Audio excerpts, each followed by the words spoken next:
जय श्री कृष्णा, राधे राधे। लड्डू गोपाला चैनल पर आप सभी का स्वागत है। ब्रह्मांड पुराण में मानधाता और वशिष्ठ संवाद में फाल्गुन मास के शुक्ल पक्ष की आमल की एकादशी का महात्म्य इस प्रकार वर्णित हुआ है।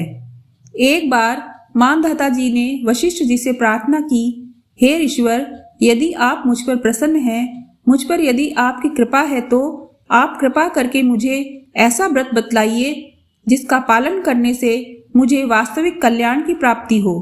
इसके उत्तर में वशिष्ठ जी ने प्रसन्नचित होकर कहा, हे राजन, मैं आपको शास्त्रों के एक गोपनीय, रहस्यपूर्ण तथा बड़े ही कल्याणकारी व्रत की कथा सुनाता हूँ, जो कि समस्त प्रकार के मंगल को देने वाली है। हे राजन, इस व्रत का नाम आमल की एकादशी व्रत है। यह व्रत बड़े से बड़े पापों का नाश करने वाला, 1000 गाय दान के पुण्य का फल देने वाला एवं मोक्ष प्रदाता है। पुराने समय के वैदिश नाम के नगर में ब्राह्मण, क्षत्रिय, वैश्य तथा शूद्र वर्ण के लोग बड़े ही सुखपूर्वक निवास करते थे। वहां के लोग स्वाभाविक रूप से स्वस्थ तथा हृष्ट पुष्ट थे। हे राजन, उस नगर में कोई भी मनुष्य पापात्मा अथवा नास्तिक नहीं था। इस नगर में जहां तहां वैदिक कर्म का अनुष्ठान हुआ करता था। वेद ध्वनि से यह नगर गूंजता ही रहता था। उस नगर में चंद्रवंशी राजा राज करते थे। इसी चंद्रवंशीय राजवंश में एक चैत्र रथ नाम के धर्मात्मा एवं सदाचारा राजा ने जन्म लिया। यह राजा बड़ा पराक्रमी, सूरवीर, धनवान, भाग्यवान तथा शास्त्रज्ञ भी था। इस राजा के राज्य में प्रजा को बड़ा ही सुख था। सारा वातावरण ही अनुकूल था। यहाँ की सारी प्रजा विष्णु भक्ति परायण थी। सभी लोग एकादशी का व्रत करते थे। इस राज्य में कोई भी दरिद्र अथवा कृपण नहीं देखा जाता था। इस प्रकार प्रजा के साथ राजा अनेकों वर्षों तक सुखपूर्वक राज करते रहे। एक बार फाल्गुन शुक्ल पक्षीय द्वादशी संयुक्ता आमल की एकादशी आ गई। यह एकादशी महाफल देने वाली है। ऐसा जानकर नगर के बालक, वृद्ध, युवा, स्त्री व पुरुष तथा स्वयं राजा ने भी सपरिवार इस एकादशी व्रत का पूरे नियमों के साथ पालन किया। एकादशी वाले दिन राजा प्रातःकाल नदी में स्नान आदि समाप्त कर समस्त प्रजा के साथ उसी नदी किनारे पर बने भगवान श्री विष्णु के मंदिर में जा पहुंचे। उन्होंने वहां दिव्य गंध, सुवासित जलपूर्ण कलश, छत्र, वस्त्र, पादुका आदि पंचरत्नों के द्वारा सुसज्जित करके भगवान की स्थापना की।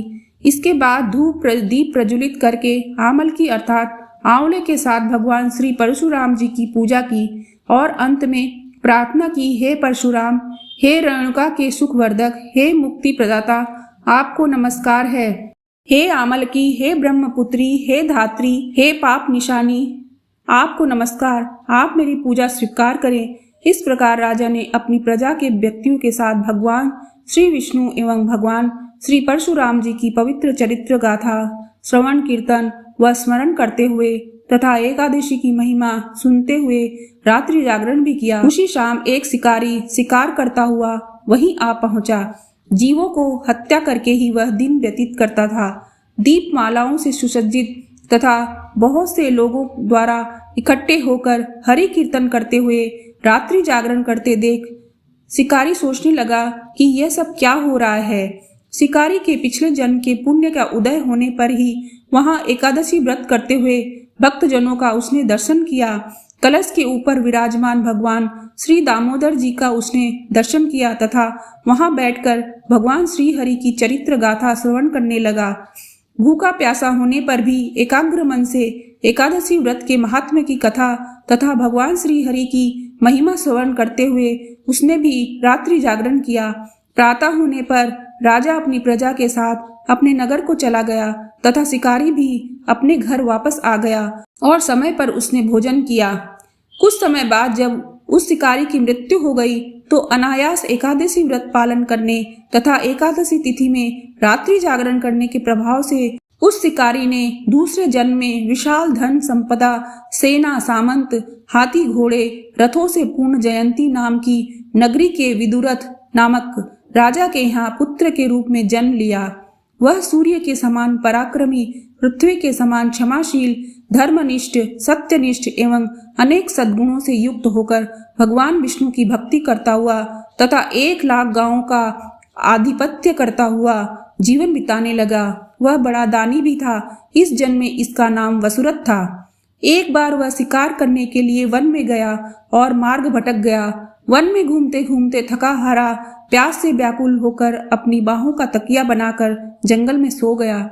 उसी समय पर्वतों में रहने वाले मलेच्छ यवन सोए हुए राजा के पास आकर राजा की हत्या की चेष्टा करने लगे।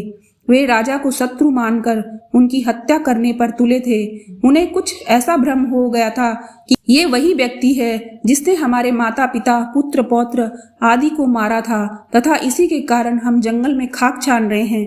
किंतु आश्चर्य की बात कि उन लोगों द्वारा फेंके गए अस्त्र शस्त्र राजा को न लगकर उसके इर्द गिर्द ही गिरते गए। राजा को खरोच तक नहीं आई। जब उन लोगों के अस्त्र शस्त्र समाप्त हो गए तो वे सभी भयभीत हो गए तथा एक कदम भी आगे नहीं बढ़ा सके।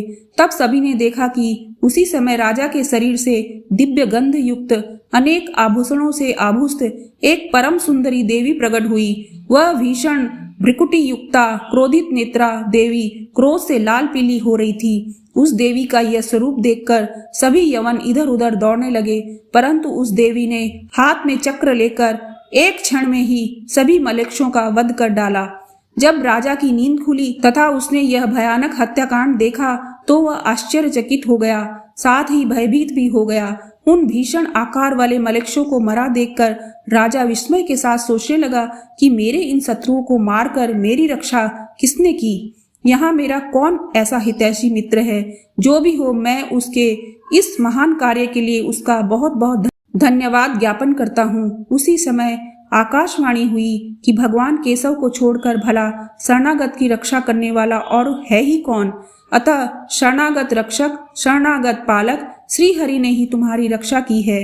राजा उस आकाशवाणी को सुनकर प्रसन्न तो हुआ ही, साथ ही भगवान श्री हरि के चरणों में अति कृतज्ञ होकर भगवान का भजन करते हुए अपने राज्य में वापस आ गया और निष्कंटक राज्य करने लगा। वशिष्ठ जी कहते हैं, हे राजन, जो मनुष्य इस आमालकी एकादशी व्रत का पालन करते हैं वह निश्चित ही विष्णु लोक की प्राप्ति कर लेते हैं। दोस्तों, वीडियो अच्छी लगी हो तो वीडियो को लाइक और चैनल को सब्सक्राइब जरूर कर ले। मिलते हैं अपने नेक्स्ट वीडियो में। जय श्री कृष्ण, राधे राधे।